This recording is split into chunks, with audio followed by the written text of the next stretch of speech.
Hey guys, welcome back to yet another review. Welcome back to the channel. Today is November 25th, so happy Thanksgiving to all you guys. I just finished purchasing this new Dodge Challenger on my birthday, and before I move any further on the car, you guys might be asking questions around my Camaro Zl1. Well, that was traded in for this car. Couple of things is, can you guys tell just by looking at the car, and don't skip ahead, is this a new Dodge Challenger Hellcat, or is this a new Dodge Challenger Hellcat Red Eye? What do you think? Guess. Take a look at it and get out of the way a little bit. What do you guys think it is? All right, well, let me go back a little bit. Before I started posting on my channel, my first car I posted on my channel was the Alfa Romeo Giulia Quattrofoglio, which I think I owned for about 7 or 8 months. I got it certified pre-owned, and I got an amazing deal for it. But prior to that car, I actually had a 2016 Dodge Challenger Hellcat. And believe it or not, the Hellcat, I go through a lot of cars, guys, about every year, year and a half. But one thing about that Hellcat when I got it back in 2016, it's actually kept that car for about 2.5 years, which is the longest I've ever kept a car. Which tells me two things. One is that I really enjoyed the car, and two, I really enjoyed the room inside the car, right? So it was giving me a couple of things. It was giving me both the performance of a car, but also the things that you need when you have a family like myself. I have 2 little ones, 7 and a 10-year-old. And it works great. There's a lot more room in the car. And one thing I noticed about this new one, though, it's a little bit more refined. I wouldn't say it was a drastic change. I mean, Dodge is still using the same chassis since 2008. They've done a couple of implementations and reiterations to try to make it more rigid and performance around suspension and tires. So they've evolved the car, even though, to be fair with the comments out there, yes, the car pretty much has remained the same since 2008 or 2009. But again, Dodge has done a lot to refresh the model and keep the car upbeat. And they're doing it again for 2020. So one thing about the 2020 models, if you guys haven't been on the website or are close to the model, is cars still remaining the same. They're not really doing much on power, but they're doing some anniversaries, some 50 anniversaries that give you both the wide body and also the shaker hood, which has never been done by Dodge. And those are upcoming models in 2020 that you can already pre-order. The other thing they're giving you on the 2020 model year, again, they're trying to keep the car fresh because they're keeping the same model, the style of the car, is they're giving you stuff like you can get an Alcantara headliner on the car, you can get leather interior on the dash and on the door panels, and you can also get carbon fiber bits, real carbon fiber, both on the middle instrument cluster and your instrument cluster at the front of your dash. So some of the things they're doing to continue to refresh the model and to keep customers engaged before, I believe, the new model's coming out. And I think we're all in the same line with Mopar. And I think, you guys keep me honest, I think the new model is going to be rolling out probably around late 2021 for it to be a 2022 model. Because there's still some reiterations they're going to be doing with this car and also with the Dodge Charger. As you guys know, the new Dodge Charger wide body, they haven't rolled out a Red Eye yet. So I expect that iteration to come out either later in the year 2020, if not 2021, which will extend this model again to about 2021 to late 2022 before we start to see a different type of ride. I do believe that Dodge needs to stay very close to the style of the car. I think a lot of people enjoy this style of vehicle. So I just want to make sure that Dodge is able to stay with its roots and not dynamically change the vehicle as we all anticipate. Yeah, so most of us don't really want that many changes to the car. I think if I'm spreading the word out there and people that are in the Mopar Nation, we all like the style of this vehicle. We love the way it looks. It has that very 1970, 1971 heritage look. We love the car. Could they make it a little bit smaller and a little bit more nimble? Yes, probably. But you know, then you're kind of going, you know, to the Camaro and Mustang world, which is they're more like sports cars. And this is a true muscle car. It's a true GT car. And again, I owned a 2016 Hellcat, and I also owned most recently a Camaro Zl1 1LE. I've never owned a Mustang. Could I potentially own one, maybe the new GT 500? Yes, but I'm going to wait a couple of years on that until dealers start to discount them. You know, hopefully 5 to 10K. Who knows, right? But again, I think Dodge does need to stick to its roots on this car. I hope they don't dynamically change the whole style of the car and how it flows, and the lines of the car are just fantastic. And by adding this wide body, I think it just gave it a much a meaner stance to the vehicle.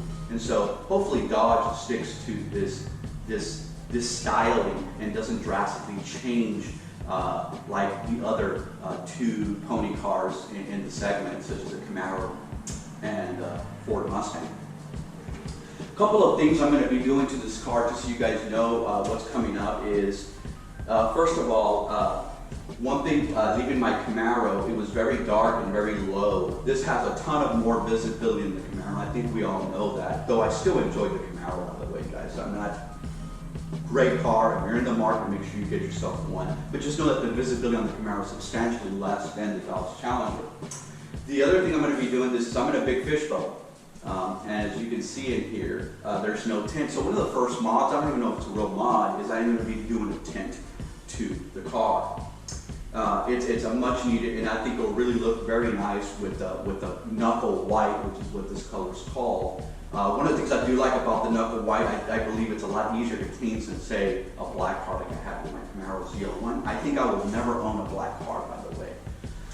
So a couple of things with the Dodge Challenger I'll be doing is, the other thing is she rides a little high. I don't want to call it 4x4. I should put like a 4x4 logo on it, but she is a little high compared to my Zl1. I mean, it was a very low performance car. But on this car, as you can see, I can literally put 4 fingers underneath here easily. She sits high, and so I'm thinking about maybe a Eibach springs lowering kit. They're about $250. It gives it about a 1 inch, 1.5 inch all the way around. And I think it'll give the car a much better stance that's needed. I have compared it to other cars in the market, and again, she just rides really heavy. It's very common for these cars also come with a very a big rake in the front. As you guys can tell from the length of the vehicle, the car almost sits kind of at an angle, sitting downward. And as if I go over here and I show you guys, it proves my point that down here, I can only fit 3 fingers compared to the back 4 fingers. So the car is at a stance, and I'm assuming this is an engineering designer on the car, to where when you gas the car kind of moves back and reduces some of that weight, gets the tires in the rear set so the car can move forward, right? So those are some things that I'll be doing. And then the other thing I want to do is the brake calipers. Again, I didn't order this spec. I got this straight off from the lot. It had literally just got there. They were doing the PDI inspection on it. But also painting these Brembos red across the board. I think it'll give it a really nice pop. So I expect to be doing that on the car as well. The other thing I'm going to be doing is I'm going to be making the hood satin. So I'm going to give just the hood a satin black wrap. And I think that, again, will add a little bit more flair to the vehicle. And then probably one of the last things I'm going to do is, or 2 more things I'm going to do is, I do like that decal that comes across the board that is very common on this type of Challenger. It's probably a black, I don't know what it's called. Guys, help me out. I think it's called a bumblebee or rear bumblebee flare on the back. It's a beautiful decal, and I think it just gives the car a lot more of a substance, gives it a lot more flair. The last thing I'm probably going to do is, the car does sound really nice, but one of the things I've been seeing online that seems to be a very popular modification car is, I don't want to make it too loud because I think it's loud enough, but I think it is missing a little bit of more pop. And so I'm probably going to be doing one of the cheapest mods out there for about $100, and that's a mid-muffler delete on the car. So there are some of the mods that'll be coming up to the channel, and I don't think I'm going to do anything to the engine. I think the only thing I'll probably do, and again, all these things I will go ahead and add to the channel and videotape everything for you guys. I'm not going to do anything to the engine. I might add a catch can. More than likely I am. About 100% chance I am. And I'm not sure about an intake. And I don't know for you guys that are out there that own this car, what kind of intake do you guys recommend? I'm not sure. That's the only thing that I'm really not sure about what I'm going to do to the car in regards to what type of intake to put in the car. I think will make it sound a lot nicer. So this is again the 2019 Dodge Challenger, and I think, have you guys guessed long enough yet? What is it? Is this a Dodge Challenger Hellcat or Dodge Challenger Red Eye? Okay, so again, I am going from a Camaro Zl1 1LE with 650 horses and 650 pounds of torque. I had the Hellcat, which was a 2016, had 707 horses. So I've come from very, very high powered horsepower cars, except when I went to the Alfa Romeo, which was more of a sports sedan with about 505 horses. So what do you guys think this car is? You guys ready to show the demonstration of what we're riding on? All right, so I'm here at the front, and I'm hoping you guys are already guessing. I hope you haven't skipped ahead to find out what the vehicle is, but you guys ready? Here is the reveal. This is my all-new 2019 Dodge Challenger. What is it though? And it was at this moment we knew he effed up. Bum, bum, bum. What do you guys think? Actually went with the Scat Pack, 6.4 liter, 392 with 485 horses, naturally aspirated. Some of you guys are probably gonna kill me in the comments, and I'm okay with that. What's good about these cars, I tend to enjoy them, I take care of them, and I leave them in such mint condition that when I do, get rid of these cars, and I'll probably keep this car for about a year or two, and we'll see what comes down the line. I mean, maybe the new Corvette, by that time it'll be a year old, and I won't be paying markups, but actually getting them for discounts. The new Corvette is about 60,000, 65 with some additional options on it. And there's going to be some for sale in about a year and a half. The hype's going to die out, and maybe I'll trade in for that. But for now, I will enjoy the hell out of this car, and I have been enjoying it so far. It has a whopping like 58 miles on it, and I'm really, really enjoying the car. Love these wheels, by the way. These wheels are just, I think they're called the Devil's Wheels or something like that. I mean, they're just fantastic, guys. Really, really enjoying the car. And there she is. So please subscribe if you haven't. I'm looking forward to some of your comments that are going to be coming in quick and fast, and we'll go from there. The other thing I do want to share with you guys is this car still has that front, what do you want to call it?